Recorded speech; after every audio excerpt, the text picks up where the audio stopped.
అందరికీ నమస్కారం అండి. ఇప్పుడు మనం పెదరాసి పెద్దమ్మ కథలలో భాగంగా ఒక కథను చెప్పుకుందాము. అందరూ శ్రద్ధగా వినండి. చాలా బాగుంది, ఎక్కడ స్కిప్ చేయొద్దండి. చాలా అంటే చాలా బాగుంటుంది. ఒకరోజు పిల్లలందరూ కలిసి పెదరాసి పెద్దమ్మ దగ్గరకు కలిసి వచ్చారు. పెద్దమ్మ ఇంట్లో నుంచి బయటకు వచ్చి ఎవరు అని అడిగింది. అప్పుడు పిల్లలు మేమే పెద్దమ్మ అని అన్నారు. అందుకు పెద్దమ్మ, పిల్లలు మీరట్రా రండి, ఈరోజు మీకు ధైర్య సాహసాలు ఉన్న ఒక కథ చెప్తాను, శ్రద్ధగా వినండి అని ఇలా చెప్పడం మొదలు పెట్టింది పెద్దమ్మ. అనగనగా ఒక ఊరిలో తిక్కాచారి అనే ఒకడు ఉండేవాడు. వాడు పేరుకు తగ్గట్టే ఒట్టి అమాయకుడు. తోటి పిల్లలందరూ కలిసి వాడిని తిక్కాచారి తిక్కాచారి అని ఆట పట్టించేవాళ్ళు. వాళ్ళ నాన్న తిక్కాచారి చిన్నప్పుడే చనిపోవడంతో ఆమె ఎంతో కష్టపడి వాడిని సాకుతూ ఉంటుంది. తిక్కాచారి అంటే వాళ్ళమ్మకు చాలా ఎంతో ప్రేమ. ఇలా ఉండగా ఒకరోజు వాళ్ళ అమ్మ తిక్కాచారి తిక్కాచారి లేచావా అని కేకలు పెడుతూ లోపలికి వచ్చింది. తిక్కాచారి కలలు కంటూ కింద పడి మెలకువలోకి వచ్చాడు. వాళ్ళమ్మ కింద ఉన్నావేంటిరా అని అడిగింది. అందుకు తిక్కాచారి నా గుర్రం ఎక్కడా అని అడగడం మొదలుపెట్టాడు. అందుకు వాళ్ళమ్మ గుర్రమేమిట్రా అని అడిగింది. అమ్మ, నాకు మంచి కల వచ్చింది. గుర్రం మీద నేను వెళ్తూ ఉంటే కొమ్మ అడ్డం వచ్చింది. గుర్రం తప్పిస్తుంది అనుకుంటే కింద పడేసిందమ్మా అన్నాడు. కలలు గంటున్నావా? సరే, లేచి వెళ్ళి పాలు తీసుకొని రా అని గిన్నె విసిరివేసింది. ఆ గిన్నె తీసుకొని తిక్కాచారి వాసిని దోవ తగిలిపోనాన్నే పాల కోసం వెళుతూ ఉండగా అక్కడ కొన్నటువంటి కొంతమంది, అరే తిక్కాచారి వస్తున్నాడు, వాడిని ఆట పట్టిస్తాము అని వాడిని తిక్కాచారి తిక్కాచారి అని పిలుస్తూ ఉంటారు. తిక్కాచారి వాళ్ళ వంక కోపంగా చూస్తూ ముందు ఉన్నటువంటి పేడ చూసుకోకుండా దానిపైన కాలు వేసి సర్రని జారి వెళ్ళి పాలకుండలను తన్నేశాడు. అప్పుడు పాలవాడు, అరే తిక్కాచారి, ఎంత పని చేశావురా, నా పాలన్నీ నేలపాలు చేశావు అని లబోదిబోమని అన్నాడు. తిక్కాచారి ఆ కుండలోని మిగిలిన కొన్ని పాలు తన గిన్నెలో వేసుకొని తిరిగి వెళుతూ ఉండగా అక్కడ కూర్చున్న వాళ్ళు, అరే నీ చేతి మీద ఏదో పడింది అరా అనగానే చెయ్యిని ఇట్లా పైకెత్తగానే గిన్నెలోని పాలన్నీ కింద పడిపోయాయి. ఉత్త గిన్నె తీసుకొని ఇంటికి వచ్చిన తిక్కాచారిని చూసిన వాళ్ళమ్మ పాలు ఎక్కడరా అని అడగగా తిక్కాచారి జరిగిన విషయం అంతా వాళ్ళమ్మకు చెప్పాడు.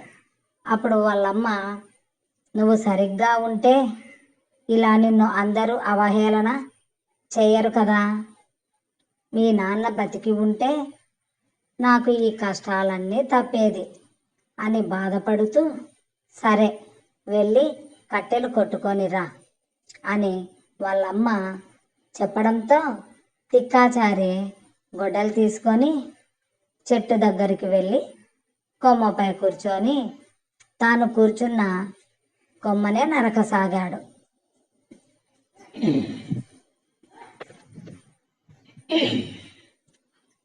అప్పుడు అక్కడికి వచ్చినటువంటి వాళ్ళ అమ్మ, ఏమిరా, కూర్చున్న కొమ్మను ఎవరైనా నరుకుతారా, పడిపోతావు అని అంటూ ఉండగానే కొమ్మ విరిగి కింద పడిపోయాడు తిక్కాచారి.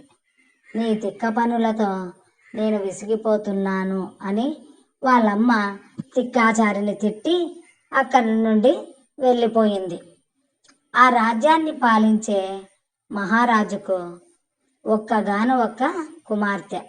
ఆమెకు ఏదో తెలియని జబ్బుతో బాధపడుతూ ఉంటుంది. అందుకు రాజు ఎంతగానో బాధపడుతూ తన కుమార్తెకు ఎవరు బాగా చేస్తారు నయం నయం చేస్తారు అనని ఎదురు చూస్తూ అనేక మంది రాజవైద్యులను పిలిపించి అడుగుతూ ఉంటాడు. అయినా ఏమీ ప్రయోజనం లేకపోయింది. అప్పుడు బాధపడుతున్నటువంటి సమయంలో ఒక మహర్షి అక్కడికి వచ్చి, మహారాజా, మీ కుమార్తెకు వచ్చినటువంటి ఆ యొక్క జబ్బును నయం చేయగల మార్గం ఒకటి ఉంది. కానీ అక్కడికి వెళ్ళి ఆ మూలికను తీసుకొని వచ్చి రావడానికి ఎవరు ముందుకు రారు.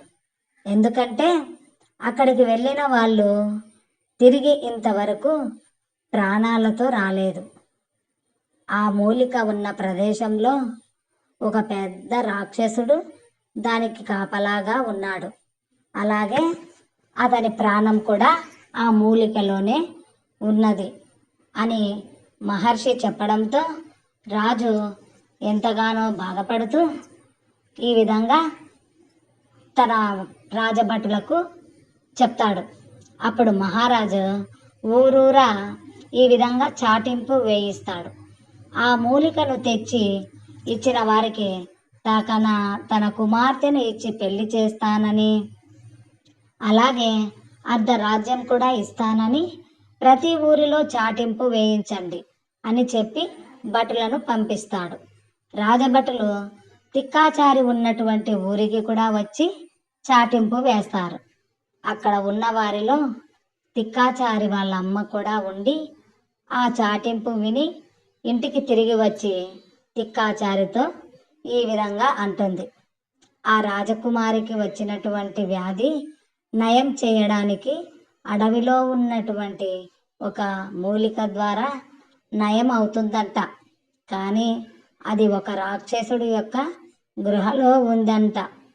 మీ నాన్న బ్రతికి ఉంటే ఆ అమ్మాయికి, రాజకుమారికి వచ్చినటువంటి వ్యాధిని తప్పకుండా నయం చేసేవారు. నువ్వు ఆ వైద్యం కూడా నేర్చుకోలేదు, ఇదంతా నా కర్మ అని తిక్కాచారిని తిట్టి లోపలికి వెళ్ళిపోయింది వాళ్ళ అమ్మ. తిక్కాచారి బాధపడుతూ అందరితో పాటు మా అమ్మ కూడా నన్ను తిడుతూ ఉంటుంది, అందరూ నన్ను మెచ్చుకునే విధంగా నేను ఏదో ఒక పని చేయాలి, అప్పుడు అమ్మ కూడా మెచ్చుకుంటుంది అని ఆ మూలికను తీసుకొని వచ్చి ఎలాగైనా రాజకుమారి యొక్క వ్యాధిని నయం చేయాలి అని తిండి బట్టలు మూట కట్టుకొని భుజాన వేసుకొని వాళ్ళమ్మ నిద్రపోతూ ఉండగా వాళ్ళమ్మ వంక చూసి కన్నీళ్లు పెట్టుకొని మెల్లగా బయటకు వచ్చి పడవ ఎక్కి ఏరు దాటి అటు పక్కకు దిగి అడవిలో నడుచుకుంటూ వెళ్తూ ఉండగా అక్కడ దారి మధ్యలో ఒక పాము వెళ్తూ కనిపిస్తుంది. అది వెళ్ళగానే ఆ దారి గుండా వెళుతుండగా ఒక పులి ఎదురుగా వచ్చి తిక్కాచారిని చూచి గాండ్రిస్తుంది. అప్పుడు తిక్కాచారి బాబోయ్ పులి అని పరిగెత్తుకుంటూ చెట్టు పక్కకు వెళ్ళి పులికి కనపడకుండా దాక్కుంటాడు. ఆ పులి తిక్కాచారి కోసం అటువైపుగా పరిగెత్తుకుంటూ వెళ్ళి ఒక గోతిలో పడిపోతుంది.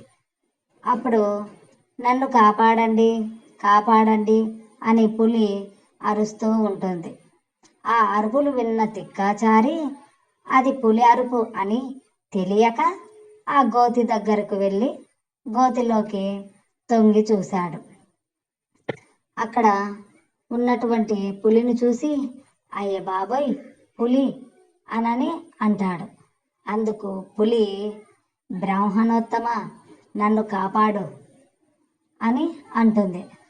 అందుకు తిక్కాచారి నిన్ను కానీ నేను కాపాడితే నువ్వు పైకి వచ్చి నన్ను తినేస్తావు అనని అంటాడు.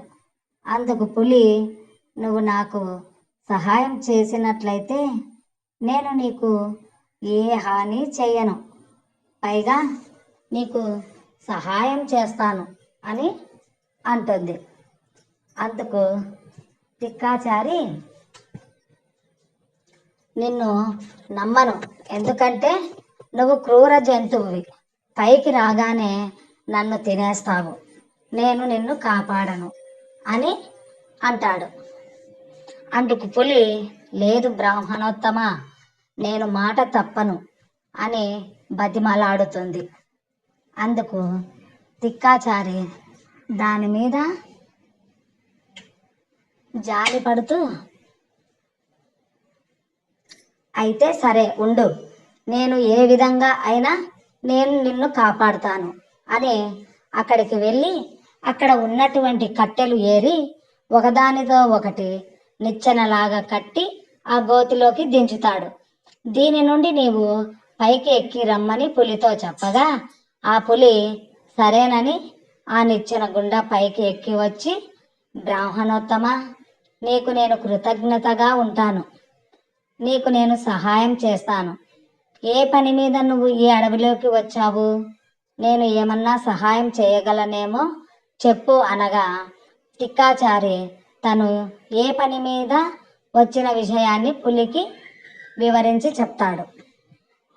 అప్పుడు పులి, ఈ అడవిలో ఆ రాక్షసుడికి గృహ వద్దకు వెళ్ళడానికి నా దగ్గర ఒక మ్యాపు ఉంది, దానిని నీకు ఇస్తా, దాని గుండా నీవు అక్కడికి వెళ్ళు, నీ పని నువ్వు చూసుకో, తరువాత నీకు ఏమైనా కష్టం వచ్చినప్పుడు నన్ను నువ్వు స్మరించు, అప్పుడు నేను ఖచ్చితంగా నీ ఎదుట ఉంటాను, నీకు నా చేతనైన సహాయం చేస్తాను అని పులి చెప్పగా తిక్కాచారి ఎంతో సంతోషపడుతూ పులికి కృతజ్ఞతలు చెప్పి ఆ మ్యాప్ తీసుకొని దాని గుండా బయలుదేరాడు.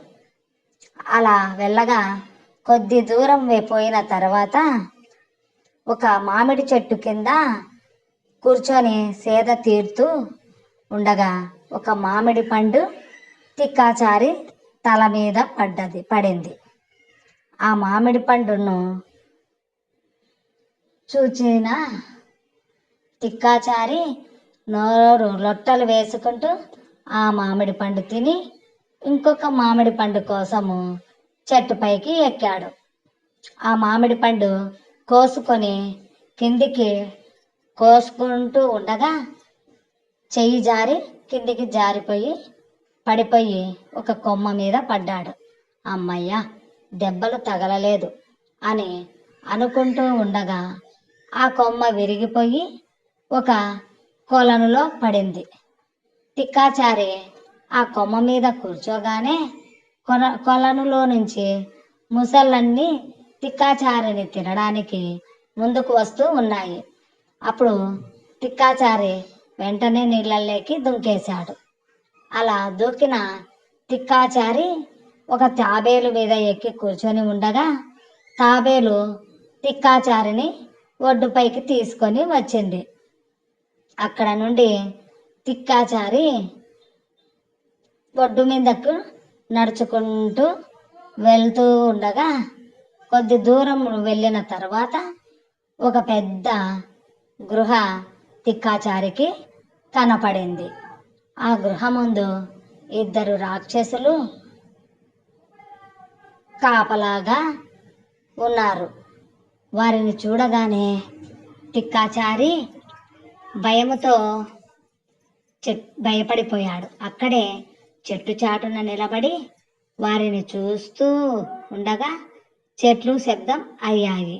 అప్పుడు వాళ్ళల్లో ఒకడు, అక్కడ ఏదో శబ్దం వస్తుంది, నేను వెళ్ళి చూసి వస్తాను అని చెప్పి అటుగా వెళ్ళాడు. రెండవ రాక్షసుడు, వీడు వెళ్ళి ఎంతసేపు అయింది, ఎంతసేపటికి రావడం లేదు, ఏమైందో ఏమో, ఉండు నేను వెళ్ళి చూస్తాను అనని అక్కడ కాపలాగా లేకోకుండా అటుగా వెళ్ళి అక్కడ మొదటివాడు చేస్తున్నటువంటి పనిని చూసి, నీకు ఏమైనా తెలివి ఉందా, మన రాజు నిన్ను చూశాడంటే కలిపి నేను చూస్తే నిన్ను నన్ను కలిపి ఇద్దరిని తినేస్తాడు, మనం కాపలా లేకుండా ఉండడం చూసి అనగా మొదటి రాక్షసుడు, ఎప్పుడూ ఉండే కాపలా పనే కదా, ఇలా రా, ఈ తాబేలు ఎంత బాగుందో చూడు, దీనిని కాల్చుకొని తిందాం, కూర్చో అని అనగా రెండవ వాడు కూడా అలాగే సరేనని అక్కడే ఒక బండ మీద కూర్చుంటాడు. అప్పుడు తిక్కాచారి తను లోపలికి వెళ్ళడానికి ఇదే సరైన సమయం అనుకొని లోపలికి వెళ్ళి చూడగా అక్కడ ఆ రాక్షసుడు కనపడాడు.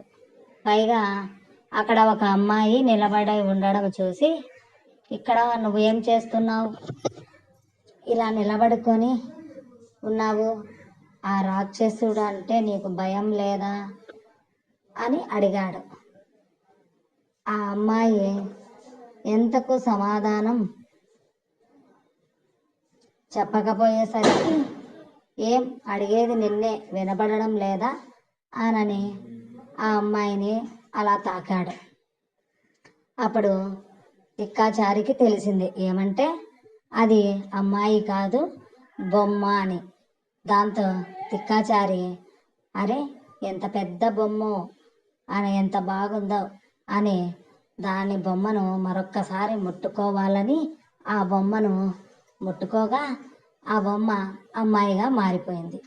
అది చూసి తిక్కాచారి ఎంతో భయపడిపోయి వెనక్కి పరిగెత్తాడు. అప్పుడు ఆమె, భయపడకు, నేను మనిషిని, ఆ రాక్షసుడు నన్ను బంధించి ఇక్కడికి తీసుకొని వచ్చి నాతో నేను మాట వినలేదని నన్ను బొమ్మగా మార్చేశాడు. ఇప్పుడు నీ వలన నేను మనిషిగా మారాను అని, ఎందుకు ఇక్కడికి వచ్చావు అని అడగగా తిక్కాచారి రాజకుమారి విషయమంతా చెప్పగా ఆమె విని, అలాగా, నీకు నేను సహాయం చేస్తాను, అది ఈ గృహలోని ఆ మూలిక ఎలా సంపాదించాలో నేను నీకు చెప్తాను కదా అంటూ ముందుకు నడవడం సాగించారు. వారు అలా నడవగానే వారు ఆ గదిలో ఉన్నటువంటి వాకిలి దానంతట అదే మూసుకుపోయింది. అయ్యో, ఏమి ఇలా జరిగింది, మూసుకుపోయింది అనని ముందుకు చూడగా ముందర ఉన్నటువంటి తలుపు కూడా మూసుకుపోతూ ఉంది. అప్పుడు ఆ అమ్మాయి, తొందరగా పరిగెత్తు, ఆ తలుపు కూడా మూసుకుపోతే మనం ఈ రూములోనే బందీలుగా ఉండిపోతాం, కాబట్టి మనం ఇక్కడ నుండి తప్పించుకోవాలి, తొందరగా పరిగెత్తు అని స్పీడుగా పరిగెత్తుకుంటూ ఆ అమ్మాయి గదిని దాటేసింది. కానీ తిక్కాచారి పరిగెత్తలేకపోవడంతో కింద పడిపోయాడు. అలా పడిపోయిన తిక్కాచారి చెయ్యి పట్టుకొని ఆమె బయటకి లాగేసింది. ఆ విధంగా వాళ్ళిద్దరూ ఆ గది నుండి బయటపడ్డారు. ఆమె తిక్కాచారిని దూరం తీసుకువెళ్ళి, తొందరగా ఆ రాక్షసుడు వచ్చే సమయం అయింది, అంతలోపే నువ్వు ఆ మూలికను సంపాదించాలి, అక్కడ పెద్ద నాగుపాము ఉంది కదా, దాని కింద ఉన్నటువంటి పిల్లన గ్రోవి నీవు వాయించినట్లయితే ఆ మూలిక పైకి వస్తుంది, అప్పుడు నువ్వు దానిని తీసుకొనవచ్చునని తిక్కాచారితో అంటుంది. అందుకు తిక్కాచారి అంత పెద్ద పామును చూడగానే, అయ్య బాబోయ్, నాకు పాములంటే భయం అని అంటాడు. అందుకు ఆ అమ్మాయి, నేను ఆ పాముని నీ మీదకు రాకుండా ఆ పామును నేను మట్టి కరిపిస్తాను, నువ్వు వెళ్ళి పిల్లన గ్రోవి తీసుకొని వాయించు తొందరగా, మనకు టైం లేదు, బ్రహ్మరాక్షసుడు వచ్చేస్తాడు అని అంటుంది. అక్కడ ఉన్నటువంటి విల్లు తీసుకొని ఆ పాము మీదికి బాణం కురిపెట్టి వేస్తుంది. దాంతో ఆ పాము అక్కడ నుండి మాయమైపోతుంది. అప్పుడు తిక్కాచారి, నీకు ఎంత ధైర్యమో, నాకైతే అంత ధైర్యం లేదు అనని ఆ అమ్మాయితో అంటాడు. అప్పుడు ఆ అమ్మాయి, నీవు కూడా ఎంతో ధైర్యవంతుడివి, అందుకే ఈ బ్రహ్మరాక్షసుల గృహకు వచ్చావు అని తొందరగా వెళ్ళు అని అంటుంది. అప్పుడు తిక్కాచారి ఆ పిల్లన గ్రోవి తీసుకొని వాయిస్తూ ఉండగా అక్కడ ఒక మూలిక లోపల నుండి పైకి రావడం చూసి తిక్కాచారి ఎంతో సంతోషంతో దానిని తీసుకోబోతుండగా తనని ఎవరో వెనకకు లాగుతున్నట్లు అనిపించింది. తిరిగి చూడగా రాక్షసుడు తిక్కాచారిని తన చేతిలో పెట్టుకొని, నా గృహలోకి వస్తావా, ఎంత ధైర్యం ఉంటే నువ్వు ఇక్కడికి వస్తావు అని చెప్పి నిన్ను తినేస్తాను అని అంటుండగా, ఆ అమ్మాయి నన్ను కావాలంటే ఏమైనా చేసుకో, అతన్ని నువ్వు వదిలిపెట్టు అని అనగా, నువ్వు కూడా మారిపోయావా అని తిరిగి ఆ అమ్మాయిని శిలగా మార్చేస్తాడు బ్రహ్మరాక్షసుడు. తిక్కాచారి భయపడుతూ ఉండగా పులి తనతో చెప్పిన మాటలు గుర్తుకు తెచ్చుకుంటాడు. నువ్వు ఆపదలో ఉన్నప్పుడు నన్ను తలుచుకో, నేను నీ దగ్గరకు వస్తాను అని నాతో చెప్పింది కదా అని మనసులో పులి గురించి అనుకుంటూ ఉండగా, బ్రహ్మరాక్షసుడు చివరగా నీ దైవాన్ని ప్రార్థన చేసుకో, నేను తర్వాత నిన్ను తినేస్తాను అని అనగా, వెంటనే తిక్కాచారి కళ్ళు మూసుకొని పులిని తలుచుకోగా, పులి ముందర ప్రత్యక్షమై మూలికను తన చేతిలోకి తీసుకుంటుంది. ఆ మూలికను తీసుకోగానే ఆ బ్రహ్మరాక్షసుడు గట్టిగా కేక పెట్టి కింద పడిపోతాడు. అప్పుడు రాక్షసుడు చేతిలో నుండి తిక్కాచారి దబ్బున కింద పడిపోతాడు. ఏమి జరిగిందో అని కళ్ళు తెరిచి చూచే లోపల బ్రహ్మరాక్షసుడు